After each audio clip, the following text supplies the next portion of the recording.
বিসমিল্লাহির রহমানির রহিম।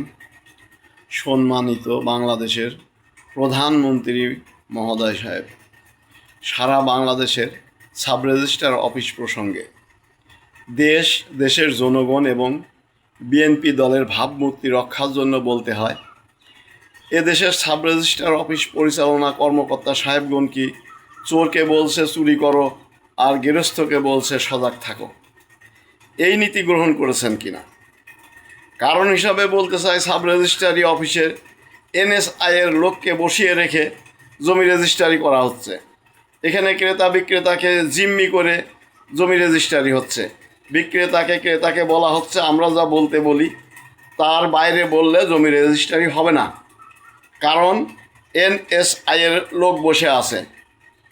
তাই জনগণ অফিসারের সামনে বলছে 50,000 টাকা, বাইরে তাকে দিতে হচ্ছে 1 লক্ষ টাকা। এটাই কি ঘুষবন্দের নিয়ম? সাব রেজিস্ট্রার অফিসের অনিয়ম ধরতে হলে কি এই নিয়মে চলবে? না, এ নিয়মে হবে না। সিআইডি, ডিআইবি, এনএসআইয়ের লোককে গোপনে ক্রেতা বিক্রেতা সেজে ক্রয় বিক্রয় করতে আসতে হবে, তাহলে আসল রহস্য ধরা পড়বে। চোরকে চুরির কথা বলে গৃহস্থকে সজাগ হওয়ার কথা বলার নীতিতে দেশ থেকে দুর্নীতি দমন করা আদৌ সম্ভব নয়। তাই দেশ, জনগণ এবং দলের স্বার্থে বিষয়টি বিবেচনা অত্যন্ত জরুরি।